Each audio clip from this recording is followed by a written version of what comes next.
Kituo kikuu cha mabasi cha kimataifa cha Magufuli Mbezi, Dar es Salaam.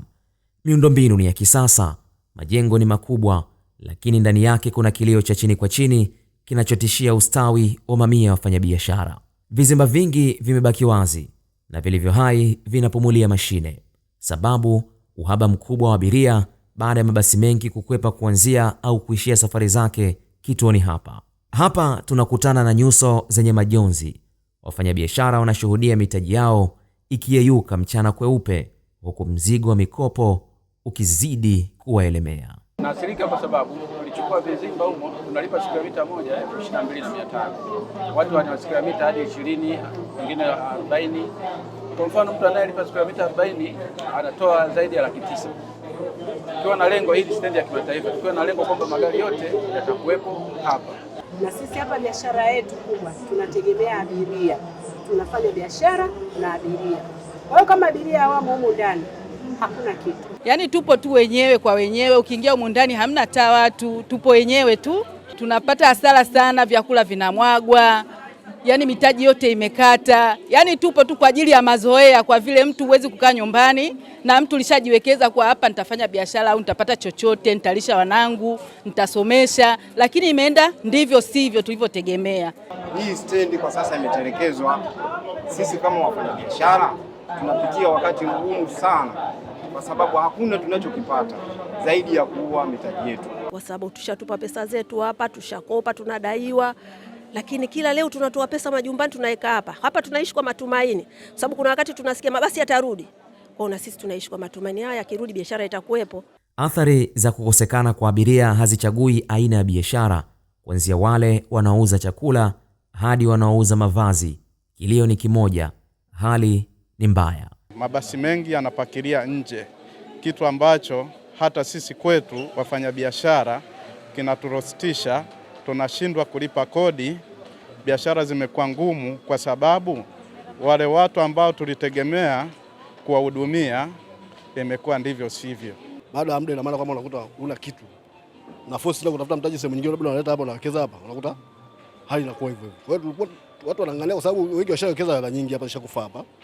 Kwa hiyo watu wanazidi kuangalia hapa kujua kwamba labda hali inaweza kaja kubadilika, ikatokea ufumbuzi wa jambo hili. Viti vya kisasa kusubiri wasafiri sasa vimegeuza kuwa kimbilio la waliopoteza matumaini. Maeneo haya yaliyokusudiwa kujaa abiria wenye mabegi leo yamejaa wafanyabiashara wenyewe kwa wenyewe, wakiwa wamekimbia upweke wa vizimba vyao vilivyokauka. Wateja wanajikuta wakisongana hapa na wengine wakilala, sio kusubiri basi la kuondoka, bali kusubiri saa za kufunga duka zifike, huku wakiliwazana kwa stori na kutazama runinga. Ukitazama serikali imewekeza pesa nyingi sana kujenga hili jengo la stendi ya Magufuli, mabilioni ya pesa. Lakini leo ukifuatilia utakuta hili jengo lajiendesha kwa hasara.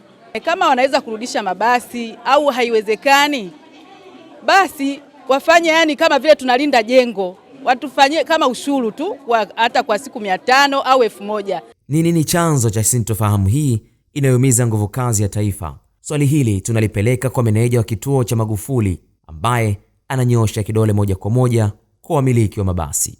Kinachoathiri tu sio mabasi kuanzia Shekilango, lakini pia wanaathirika na hii 24 hours. Magari mwanzo yalikuwa yana operate kwa masaa 12. Maana yake basi linatoka saa 12. Kwa hiyo ilikuwa linakuwa namba kubwa ya abiria wanaokaa stendi kusubiria usafiri. Lakini sasa hivi ni masaa 24. Maana yake mimi nitakata tiketi yangu nikijua gari yangu inatoka saa 2. Kwa hiyo nitakuja hapa saa 1 na kupanda kwenye gari moja kwa moja.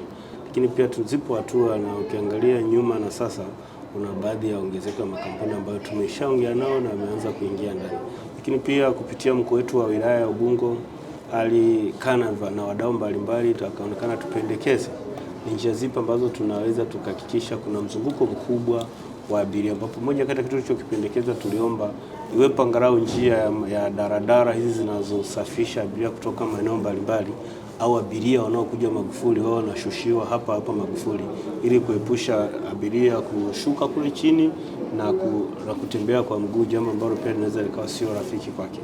Kwa hiyo tunajaribu kuwa na zile mekanizmu ambazo zinaweza zikapelekea kuchangamka kwa kituo, huku tukisubiria maelekezo na juhudi zinazofanywa na serikali kuhakikisha wale watu ambao wako nje ya kituo, ambao wanaanzia ruti zao nje ya kituo, wanaingia kwenye kituo.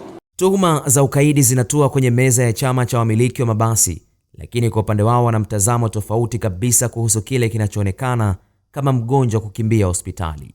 Sisi wakati tunapeleka gari Magufuli Shekilango tuliona kama tunasogeza huduma kwa wao, lakini wakati ule walikuwa imetolewa maelekezo kwamba mtu anayetaka kuwa na terminal yake lazima awe na qualification ya vitu kama 4 au 5, kwa maana ni sehemu ya kupumzika abiria, sehemu ya kupata maji, na vyoo vyenye matundu ya kutosha.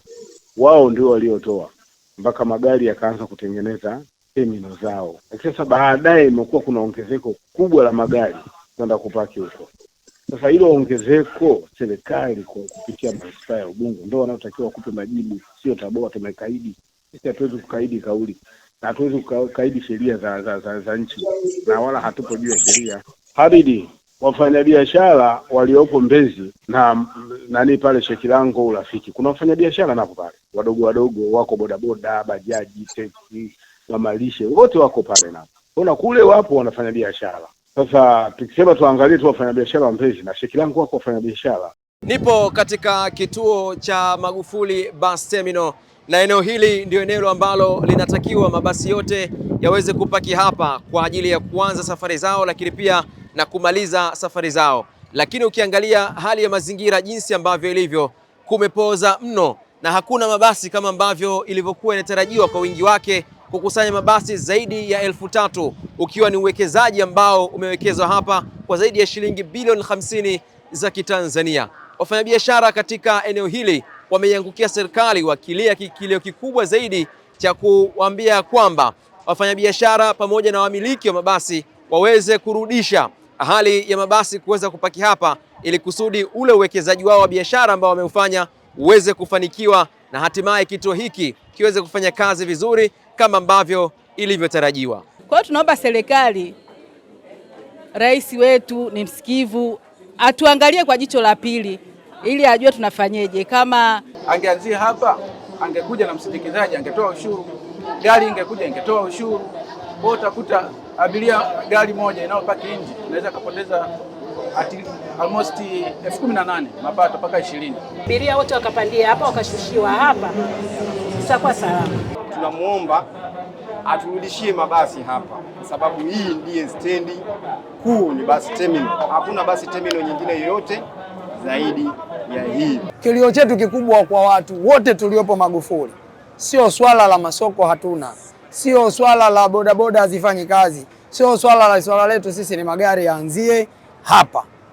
Kama nikimnukuu vyema mkuu wa mkoa kwa kauli ile, ikifanywa kazi kile kikatekelezeka, atakutana na faraja ya wananchi iliyoko hapa. Wakati mamlaka na wamiliki wa mabasi wakivutana kisheria, mitaji ya wanyonge inaendelea kuteketea hapa ndani. Jengo hili lisiposimamiwa kwa amri thabiti litabaki kuwa makumbusho ya kisasa ya kufilisika kwa walala hoi. Khalid Omar, Kishki TV. Kishki TV, nuru ya dini yako.